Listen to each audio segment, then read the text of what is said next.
நமஸ்தே குட்டீஸ், நம்மளோட குட்டி ஹிந்தி லேர்னர் சேனலில் இன்றைக்கி நம்ம பார்க்க போகிறது சென்ட்ரல் ஹிந்தி டைரக்டரேட், அதாவது கேந்திரிய ஹிந்தி நிதேஷாலயம் அவங்க நடத்துகிற ஒரு சர்டிஃபிகேட் கோர்ஸ். அதில் இருக்க ரெஸ்பான்ஸ் ஷீட், அதாவது பயிற்சி தாள்கள் தான் நம்ம இன்றைக்கி பார்க்க போகிறோம்.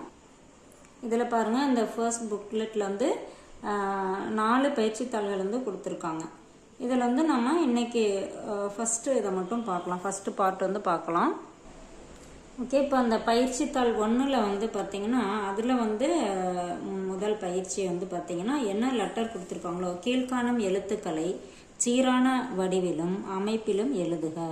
எழுத்துக்களின் தலைக்கோடு தரப்பட்டுள்ள புள்ளி கோட்டின் மேல் அமையுமாறு கவனமாக எழுதவும். இப்போ இதில் என்ன சொல்லியிருக்காங்கன்னா, இங்கே என்ன லெட்டர்ஸ் கொடுத்துருக்காங்களோ அதை இங்கே வந்து டாட் டாட்டாக வச்சு ஒரு லைன் கொடுத்துருக்காங்க. அந்த லைனுக்கு கீழே எப்பயுமே ஹிந்தி எழுத்து வந்து நம்ம இங்கிலீஷ் தமிழ்லாம் கோட்டுக்கு மேலே எழுதுவோம். இது வந்து கோட்டுக்கு கீழே, நம்ம துணி காய போட்டோம்னா அந்த கயிறு கீழே தொங்கும். அந்த மாதிரி இந்த லெட்டர்ஸ் வந்து இந்த லைனுக்கு கீழே இருக்க மாதிரி நம்ம எழுதணும். இங்கே கொடுத்துருக்க லெட்டர்ஸை அப்படியே வந்து இங்கே நம்ம காப்பி பண்ணணும். அதுதான் ஃபஸ்ட்டு எக்ஸசைஸ். ஓகே, இப்போ அடுத்த செகண்ட் பயிற்சி பாருங்கள். பின்வரும் சொற்களை உறக்க படித்து பின் தெளிவாக எழுதுக. இதில் வந்து என்னென்ன வேர்டு வந்து கொடுத்துருக்காங்களோ அதை அப்படியே நம்ம ஒரு ரீட் பண்ணி பார்த்துட்டு காப்பி பண்ண சொல்லியிருக்காங்க. இதில் என்ன கொடுத்துருக்காங்களோ அதை அப்படியே இந்த லைனில் வந்து நம்ம காப்பி பண்ணிக்கணும். ஃபஸ்ட்டு கொடுத்தது வந்து என்ன லெட்ரு கொடுத்துருக்காங்களோ அதை அப்படியே காப்பி பண்ணோம். அடுத்தது வந்து ஒரு சின்ன சின்ன வேர்ட்ஸாக கொடுத்துருக்காங்க, அதை அப்படியே நம்ம காப்பி பண்ணிக்கணும். இது வந்து அடுத்த பேஜில் இருக்கிறது, இதுவும் அதே தான், அந்த எக்ஸசைஸோட இது தொடர்ச்சி தான். அடுத்தது பயிற்சி 3 கொடுத்துருக்காங்க பாருங்கள். இதில் வந்து பின்வரும் சொற்களை தேவநாகரி எழுத்துக்களில் எழுதுக. தேவநாகரி எழுத்து அப்படின்னா அந்த ஹிந்தி லெட்டரில் எழுதுறத தான் இங்கே வந்து கொடுத்துருக்காங்க. இதில் வந்து தமிழில் அந்த வேர்டு அப்படியே கொடுத்துருக்காங்க, அதை அப்படியே நம்ம வந்து ஹிந்தியில் எழுதணும். அதுக்கு தகுந்த சவுண்டு வர மாதிரி எழுத்துக்களை நம்ம எழுதணும். இங்கே வந்து காளி அப்படின்னு கொடுத்துருக்காங்க, அதுக்கு ஹிந்தி எழுத்து, அதாவது தேவநாகரி எழுத்து என்னவோ அதை எழுதணும். அடுத்தது முன்னாடி வந்து கொடுத்து காளின்னு கொடுத்துருக்காங்க. அப்போ இதோட ப்ரொனன்சியேஷன் வந்து நம்ம இக்கோட அந்த ஹா சவுண்டு காளி அப்படின்னு அந்த லெட்டரை வந்து கரெக்டாக எழுதணும். அடுத்தது உமஸ், உமஸ் அப்படிங்கிற வேர்டு எழுதணும். அடுத்தது சடக், பீமாரி, ஐனக், ஆகாஷ். இந்த மாதிரி அவங்க கொடுத்துருக்க அந்த தமிழ் எழுத்துக்கு தகுந்த மாதிரி நம்ம வந்து ஹிந்தியில் எழுதணும். அடுத்தது இந்த பேஜில் இருக்கிறதும் அதோட தொடர்ச்சி தான். ஊனி, நவாப், பாபி, ஆயியே, அடுத்தது சூர்வீர், டாக்கு, கட்பட். இது வந்து நம்ம தமிழில் வந்து அதோட ப்ரொனன்சியேஷன் வேறு மாதிரி இருந்தாலும் இது வந்து கட்பட் அப்படின்றதுன்னா அது வந்து நம்ம இங்கே எழுதுறது வந்து கட்பட் அப்படின்னு எழுதணும். அது இங்கிலீஷில் அதோட ப்ரொனன்சியேஷன் கரெக்டாக இருக்கும். அந்த புக்லெட் இருந்துச்சிங்கன்னா பார்த்தீங்கன்னா உங்களுக்கு தெரியும் அதோட ப்ரொனன்சியேஷன் எப்படி கொடுத்துருக்காங்கன்னு. அடுத்தது வந்து 4th எக்ஸசைஸ் பாருங்கள். இங்கே பிக்சர், படங்களை பார்த்து அவற்றின் பெயர்களை தேவநாகரி எழுத்துக்களில் எழுதுக.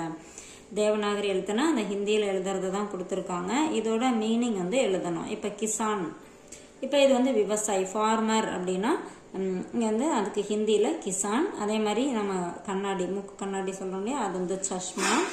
அப்புறம் வந்து நம்ம வந்து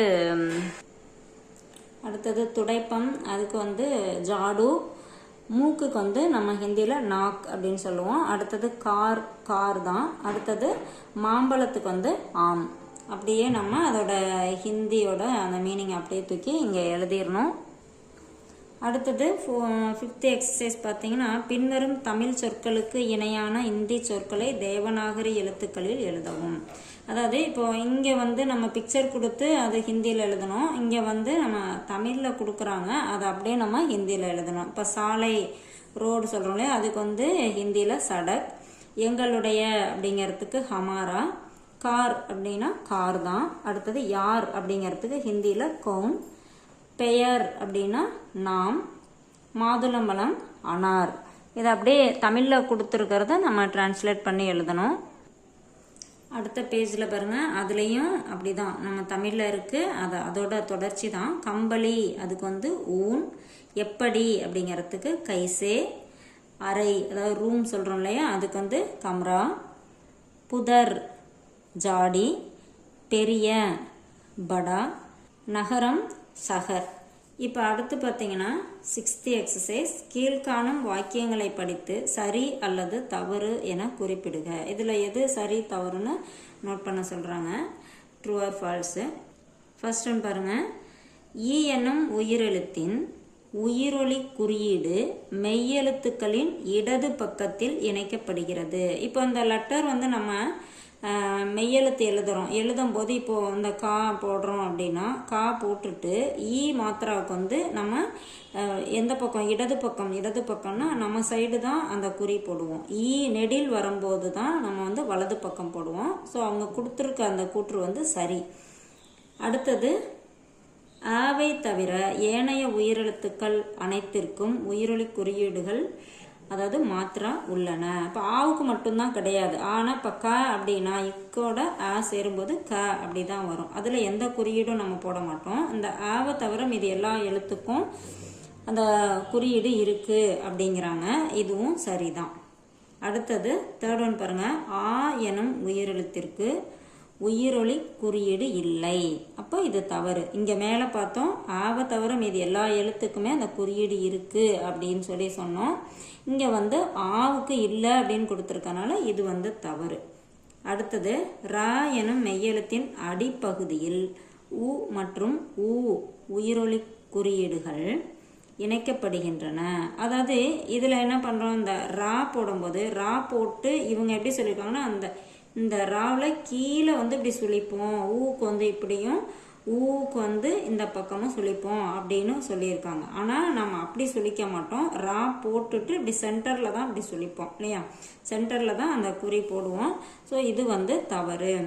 அடுத்தது, ஓ என்னும் எழுத்தின் உயிரொலி குறியீடு மெய்யெழுத்துக்களின் வலப்புறம் இணையும் நேர்கோட்டின் மேல் சுழியுடன் கூடிய இடப்புற சாய்வு கோடாக இணைக்கப்படுகிறது. கரெக்டு தான். நம்ம எந்த எழுத்து எழுதுகிறோமோ அதுக்கு பக்கத்தில் ஒரு நேர்கோடு போடுவோம்.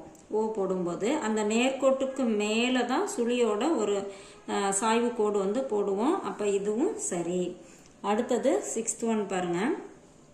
ஏ மற்றும் ஔ எழுத்துக்கள் ஒரே மாதிரியான உயிரொலி குறியீடுகளை கொண்டுள்ளன. எந்த ஒரு எழுத்துமே ஒரே மாதிரி குறியீடு வராது, வேற மாதிரி தான் வரும். இப்போ ஏக்கு வந்து ஒரு கோடு போடுவோம், ஔக்கு வந்து வேற மாதிரி நம்ம ஒரு நேர்கோடு போட்டு அதுக்கப்புறம் மேலே 2 குறியீடு போடுவோம், சாய்வு கோடு போடுவோம். இப்போ இது ரெண்டும் ஒரே மாதிரி இருக்குன்னு சொல்லியிருக்காங்க. அது வந்து தவறு. அடுத்தது பாருங்க 7th எக்ஸசைஸ். இதில் வந்து ஏ, ஐ, ஓ, ஔ, இங்கே வந்து ம, ப, இந்த மாதிரி இந்த என்ன எழுத்துக்கள் கொடுத்துருக்காங்களோ அதில் இந்த பாருங்க, கீழ்காணும் எழுத்துக்களின் இணைகளை உறக்க படித்து அவ்வெழுத்துக்களில் தொடங்கும் ஒவ்வொரு சொல்லை எழுதவும். அதாவது இங்கே என்ன எழுத்து கொடுத்துருக்காங்களோ அந்த எழுத்துல ஸ்டார்ட் பண்ணுற மாதிரி நம்ம ஒரு வார்த்தை வந்து எழுத சொல்லியிருக்காங்க. அதுதான் இங்கே வந்து நம்ம எழுதியிருக்கோம். இங்கே ஏக்கு வந்து ஏக்கு, அடுத்தது ஐ, ஐனக், இது வந்து ஓ, ஓக்லி, ஔ, ஔரத், ம, மத்லப், ப, பரோ.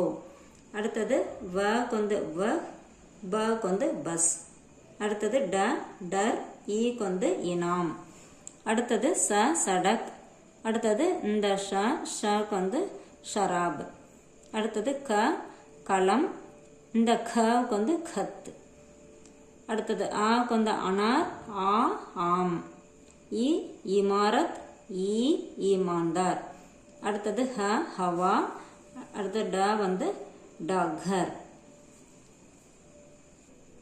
இப்போ இந்த இடத்துல வந்து டா வந்து நம்ம நெடில் போட்டிருக்கோம். இல்லை இதே டாவிலே வேணும்னா இந்த டர் இங்கேயும் நம்ம எழுதிக்கலாம். இதே வேர்டையும் இங்கேயும் நம்ம எழுதிக்கலாம். மோஸ்ட்லி நம்ம கொடுத்துருக்க எல்லாமே இங்கே என்ன எழுத்து இருக்கோ அதே மாதிரி தான் கொடுத்துருக்கோம். இந்த இடத்துல டாகர் அப்படிங்கிறனால இது நெடிலாக இருக்குது. ஸோ இது மாதிரி இந்த டர் வந்து இங்கே போட்டுக்கோங்க. அடுத்த எக்ஸசைஸ் பாருங்கள் 8th. கீழ்காணும் வாக்கியங்களை படித்து பார்த்து தெளிவாக எழுதவும். இங்கே என்ன கொடுத்துருக்காங்களோ அதை அப்படியே வந்து நம்ம இங்கே காப்பி பண்ணிக்கணும். மேரா நாம் ரமேஷ் ஹை. அடுத்தது பஹ் அக்பார் ஹை. அடுத்தது கிட்கி படி ஹை. आपका कमरा कैसा है. அடுத்தது आइए और கஹானி சுனியே. ஓகே, இப்போ ஒரு புக்கில் வந்து 4 ரெஸ்பான்ஸ் ஷீட் கொடுத்துருந்தாங்க. அதில் வந்து ஃபர்ஸ்ட் ஒன் வந்து முடிச்சாச்சு. இதில் பாருங்கள், கீழே வந்து உங்களுக்கு கரெக்ஷன்லாம் பண்ணி இதெல்லாம் அவங்க மார்க்கு இதெல்லாம் என்ன கரெக்ஷன் இருக்கோ அதெல்லாம் அவங்க இங்கே நோட் பண்ணி உங்களுக்கு திருப்பி வரும்போது அதெல்லாம் மார்க் பண்ணி அனுப்பிவிடுவாங்க. இதை நீங்கள் காப்பி பண்ணிக்கோங்க.